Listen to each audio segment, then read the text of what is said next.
እሺ ዛሬ የምንመለከተው አፕቲቲዩድ ኩዌስችንስ ዊዝ አንሰርስ ፓርት 7 ነው የሚሆነው። እስካሁን ድረስ የተወሰኑ ጥያቄዎችን አይተናል። የዛ ቀጣይ ክፍል ነው የዛሬው። ምናልባት ለባንክ ቤትና ሌሎች ፋይናንሻል ተቋማት ፈተና ኑሮባችሁ የአፕቲቲዩድ ጥያቄዎችን ለመዘጋጀት ቸግሯችሁ ከሆነ ይህን ቻናል እንዳማራጭ መጠቀም ትችላላችሁ።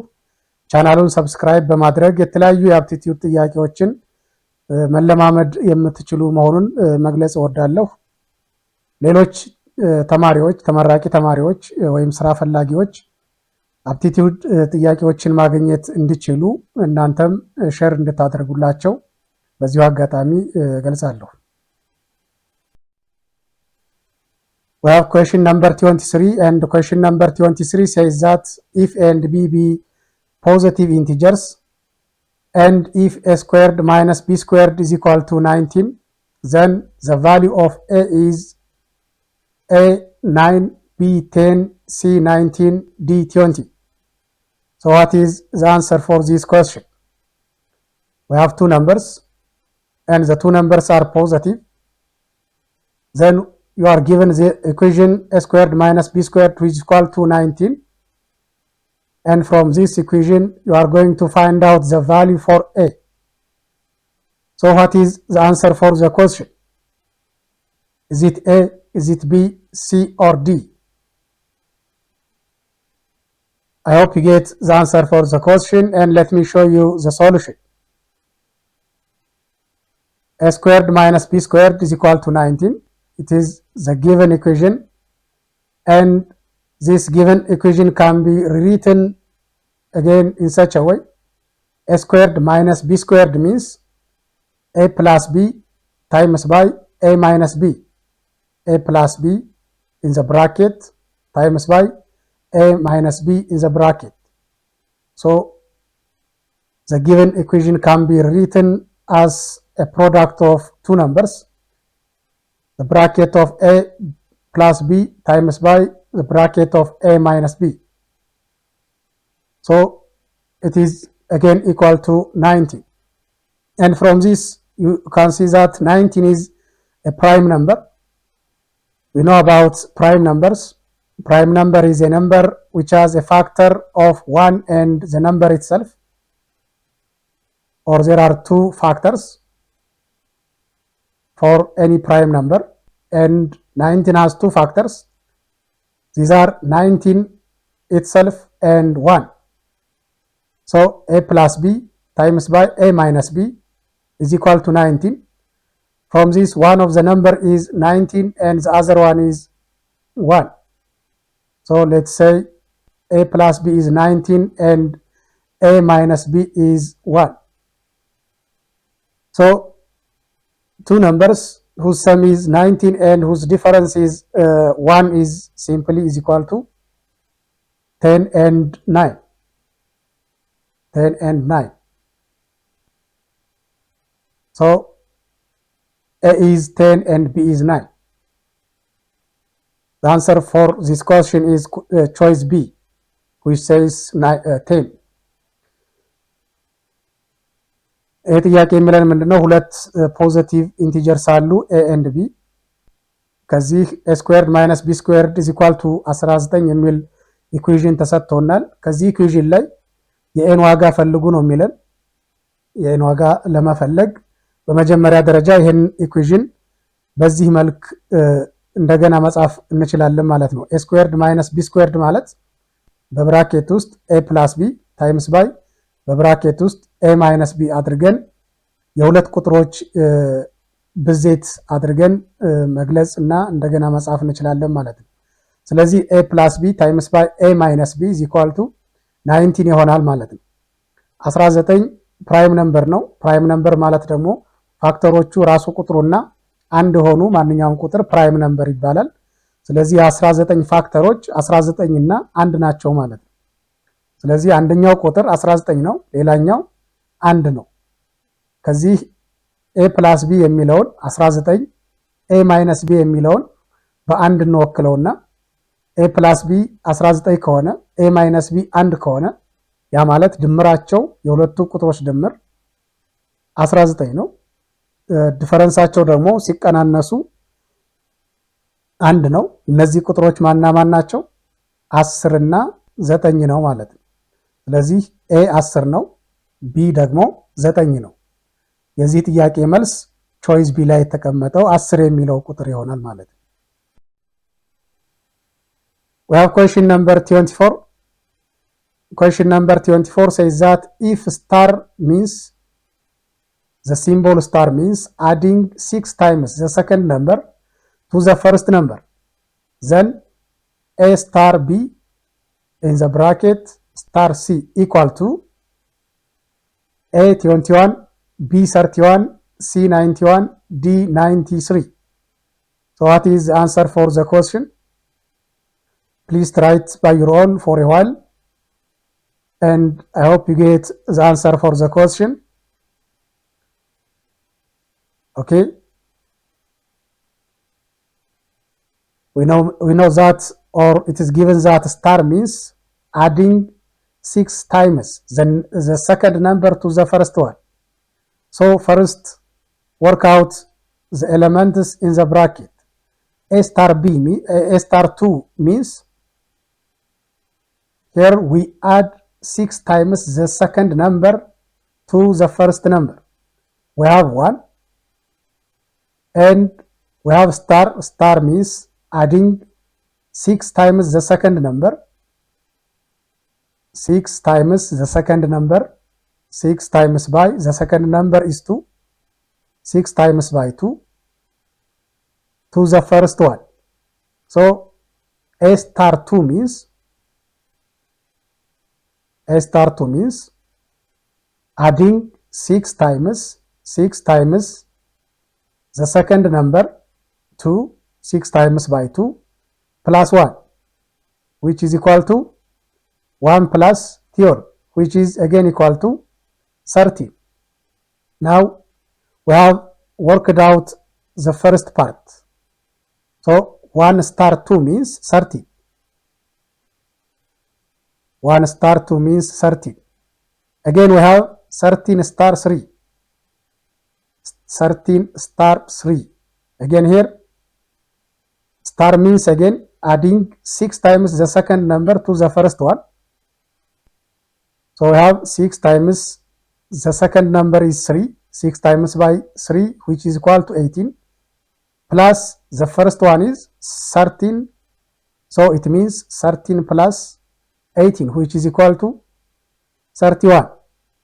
So the answer for this question is again choice B, which says 31.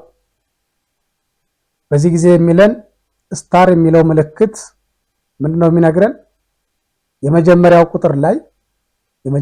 ቁጥር ላይ 6 ሲባዛ የሁለተኛውን ቁጥር መደመር ነው። ስታር የሚለው ሲምቦል የሚያሳየን ወይም የሚነግረን የመጀመሪያው ቁጥር አለ። የመጀመሪያው ቁጥር ላይ የሁለተኛውን ቁጥር 6 ጊዜ በ6 አባዝተን የመጀመሪያውን ቁጥር ላይ እንደምራለን የሚል ሚኒንግ ነው ወይም ትርጉም ነው ያለው ነው እያለን ያለው። ይህን ትርጉም ለስታር ከሰጠን በኋላ በቅንፍ ውስጥ ኤ ስታር 2 ስታር 3 ማለት ስንት ነው ውጤቱ ወይም ስንት ነው ብዜቱ እያለን ነው። ይህንን መልስ ለማግኘት የመጀመሪያውን በቅንፍ ውስጥ ያለውን እንሰራለን። ኤ ስታር 2 ማለት ስታር ኤ ማነው አንድ ስታር 2 ማለት የመጀመሪያው ቁጥር ላይ 6 ጊዜ የሁለተኛውን ቁጥር አባዝተን እንደምርበታለን ማለት ነው። ስለዚህ የመጀመሪያው ቁጥር 1 አለ። እዚህ ላይ 6 ሲባዛ በሁለተኛው ቁጥር 6 ሲባዛ በ2 12 ነው። የመጀመሪያው ቁጥር ላይ 12ን አንድ ላይ እንደምራለን። ያ ማለት 12 ሲደመር 1 13 ይሆናል ማለት ነው። አሁን 1 ስታር 2 የሚለውን ሪዛልት አገኝተናል። 1 ስታር 2 ማለት 13 ነው። እንደገና 13 ስታር 3 አድርገን እንጽፋለን ማለት ነው። 1 ስታር 2 13 ከሆነ ይሄንን መልሰን 1 ስታር 3 የሚለውን 13 ስታር 3 አድርገን እንጽፋለን ማለት ነው። 13 ስታር 3 ማለት እንደገና 13 ላይ 6 ሲባዛ የሁለተኛውን ቁጥር እንደምርበታለን ማለት ነው። ስለዚህ 13 አለ ሲደመር 6 ሲባዛ በ3 13 ሲደመር 6 ሲባዛ በ3 18 ነው። 13 ሲደመር 18 31 ይሆናል ማለት ነው። መልሳችን choice B ነው። Let's go to question number 25 and it says that a positive number which when added to 1000 gives a sum which is greater than when it is multiplied by 1000. This positive integer is A1, 3, B3, C5, D7. There is a positive number. You are going to find out this positive number, which when added to 1000, when we add that positive number to 1000, the value is greater than when it is multiplied by 1000. There is a certain number, and when that certain number is added to 1000, it gives a result which is greater than when it is multiplied by 1000. So what is that number? Of course, it seems very simple, and you have to think analytically for a while, and there is no need for any calculation to get the value for this question. Okay, we can write in such a way. First, the first part of the question says that there is a number, says the number bx, and when you add that number on 1000, the value is greater than when it is multiplied by 1000. So we have 1000 plus x is greater than 1000 times by x. And from this, it is clear that the number is 1. When you multiply 1 by any number, the value is that number. And multiplication of any number by 1 cannot change the value of that number. But the sum of 1 with any number has its own effect, or it can increase that number by 1 unit. So choice A is the answer for this question. እዚህ ላይ የሚለን ምንድነው? አንድ የሆነ ፖዚቲቭ ቁጥር አለ። 1000 ላይ ስንደምረው ያንን ቁጥር የምናገኘው ዋጋ ያንን ቁጥር ከ1000 ጋር አባስተን ከምናገኘው የበለጠ ነው። ድምሩ ከብዜቱ የበለጠ ነው ማለት ነው። የሆነ ቁጥር አለ፣ አንድን ቁጥር ያባዛል፣ ሌላው ቁጥር ላይ ደግሞ ይደመራል። ድምሩ ከብዜቱ የበለጠ ነው። ስለዚህ ያ ቁጥር ማን ነው እያለን ነው። በዚህ መልክ ከጻፍን በኋላ ምናልባት ያን ያክል ካልኩሌሽን ያስፈልገው ሌሎችን ቁጥር ወይም እዚህ ያሉትን ክሮስ ቼክ ማድረግ እንችላለን። 3ን፣ 5ን፣ 7ን የሆነ ቁጥር ላይ ስናባዛቸው ብዜታቸው ከድምራቸው በላይ ይበልጣል። ነገር ግን አንድ ሁልጊዜም ቢሆን ማንኛውንም ቁጥር ሲያባዛ የዛን ቁጥር ቫልዩ አይቀይረውም። ድምሩ ግን አንድን የሆነ ቁጥር ላይ ስንደምረው ድምሩን ከፍ ያደርገዋል። ስለዚህ መልሳችን ኤ ነው የሚሆነው ማለት ነው። Okay, let's see question number 26. 7 is added to a certain number. The sum is multiplied by 5. The product is divided by 9. And 3 is subtracted from the quotient. Thus, if the remainder left is 12, what was the original number? A 20, B 30, C40, D60. 7 is added to a certain number. There is a certain number. Add 7 on that number. Say X that certain number, add 7 on that number, it becomes x plus 7. Then the sum is multiplied by 5. Multiply this sum, that means x plus 7 by 5. Then look here, there is a certain number x. First 7 is added on that number, x plus 7, it becomes x plus 7. Then multiply this number by 5. Again, x plus 7 into 5. Or in the bracket we have x plus 7, then multiply it by 5. Then again, the product is divided by 9. Divide this number by 9. And subtract again 3 from this result. That means x plus 7, the whole times by 5 over 9 minus 3.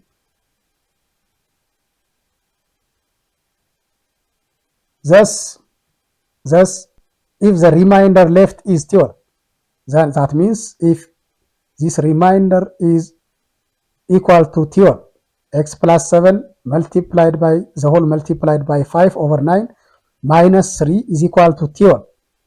What is the original number? You are going to find out the value for x. So x plus 7 the whole times by 5 can be written again in such a way, 5x plus 35 over 9. We have minus 3 can be shifted to the right and it can be added on the number 12 and becomes 15. 5x plus 35 over 9 is equal to 15. Again, rearrange it. 5x plus 35 is equal to 135. Then from this, you can get a value for x which is equal to 20. So your answer for this question is 20. በዚህ ጊዜ የሚነግረን ወይም የሚገልጽልን ምንድነው? 7ን የሆነ ቁጥር ላይ እንደምረዋለን። ይህንን ድምር ውጤት በ5 እናባዛለን። again ይህንን ያገኘነውን ፕሮዳክት ለ9 እናካፍልና አጠቃላይ ያገኘነውን ኮሸንት ወይም ድርሻ ለ3 እንቀንስለታለን ማለት ነው። 3 እንቀንስለታለን። ይህንን ካደረግን በኋላ ቀሪያችን የሚቀረው ቁጥር 12 ይሆናል እያለን ይህንን ከሰጠን በኋላ የኤክስን ዋጋ ወይም ደግሞ የኦሪጂናል ነምበሩን ፈልጉ እያለ ነው። ስለዚህ የተባለውን ቲዮሪ ወደ ቁጥር ስንቀይረው x + 7 በቅንፍ አድርገን ሲባዛ በ5 ሲካፈል ለ9 ሲቀነስ ይሄ ኮሸንቱ ነው አጠቃላይ ከዚህ ላይ 3 እንቀንስና እኩል ይሆናል 12 እናረጋለን ማለት ነው። ይህንን ሪአሬንጅ አድርገን መጨረሻ ላይ የኤክስን ዋጋ 20 እናገኛለን። መልሳችን ኤ 20 የሚለው ይሆናል ነው። Okay, question number 27 says that the sum of 4 consecutive even numbers is 180. So what is the sum of the set of the next 4 consecutive even numbers? A 196, B 204, C 212, D 240. Of course, this question needs some analytical thinking, and you have to first carefully read the question and try to understand the question very well.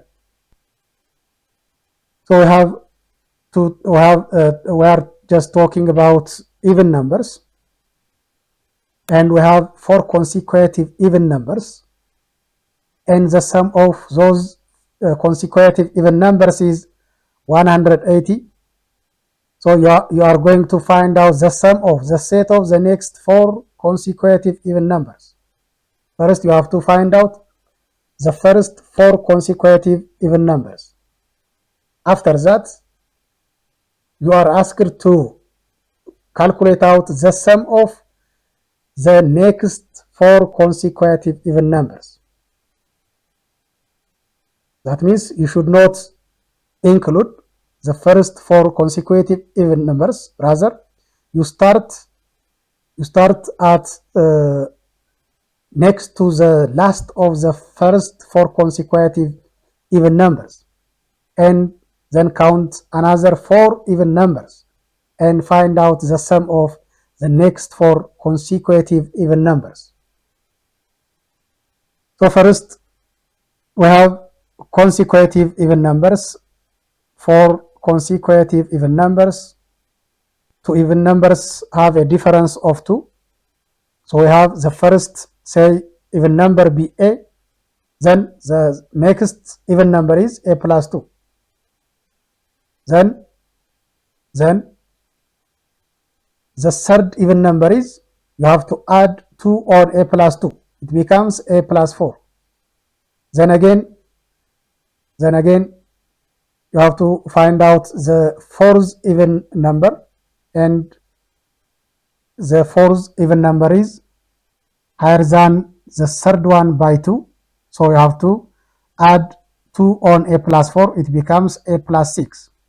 So we have a plus 2, a plus 4, and a plus 6. And again, add these 4 consecutive even numbers.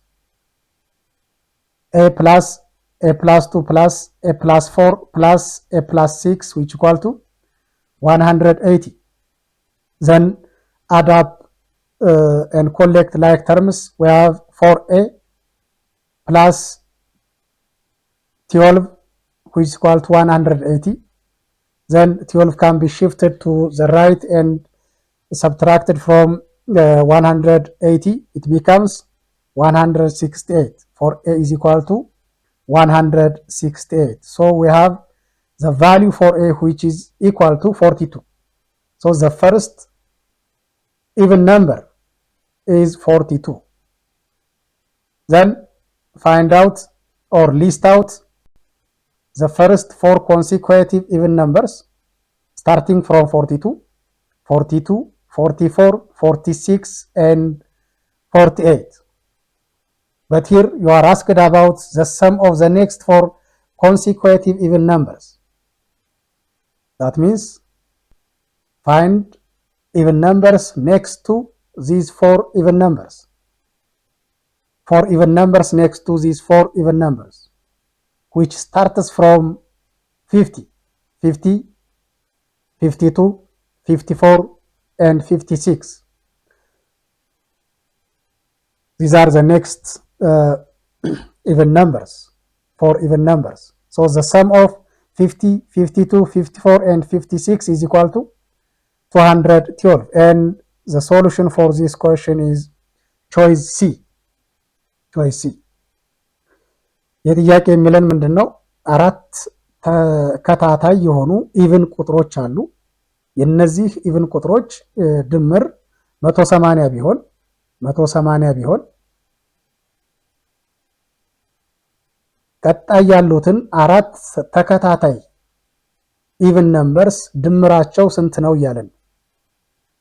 ስለዚህ መጀመሪያ ላይ እነዚህን 4 ተከታታይ ኢቭን ቁጥሮች እንፈልጋለን። ለምሳሌ የመጀመሪያውን ኢቭን ቁጥር a ብንለው፣ ሁለተኛው a + 2 ነው፣ ሶስተኛው a + 4፣ አራተኛው a + 6 ነው። ኢቭን ቁጥር ማለት በተከታታዮቹ መካከል የሁለት ልዩነት ካለ ኢቭን ቁጥር ናቸው ማለት ነው። ስለዚህ ይሄን ስናደርግ የኤን ዋጋ 42 እናገኛለን። 42 የመጀመሪያው ቁጥር ነው፣ ኢቭን ቁጥር ነው። ከዛ 44፣ 46 እና 48 እነዚህን ደምሯቸው 180 ይሰጣሉ። ጥያቄው ላይ ግን የተጠየቀው ምንድነው? ከነዚህ 4 ተከታታይ ቁጥሮች ቀጥሎ ያሉት 4 ሌሎች ተከታታይ ቁጥሮች ድምራቸው ስንት ነው እያለን። ከ48 ቀጥሎ ያለውን ኢቭን ቁጥር እንወስድና 4 ተከታታይ ቁጥሮችን እንወስዳለን። ያ ማለት ከ50 እንጀምርና 52፣ 54፣ 56 እነዚህን 4 ቁጥሮች አንድ ላይ ስንደምር እናገኛለን 212 እናገኛለን ማለት ነው። ስለዚህ የዚህ ጥያቄ መልስ ሲ ይሆናል ማለት ነው። እሺ ለዛሬ በዚህ ብቃን።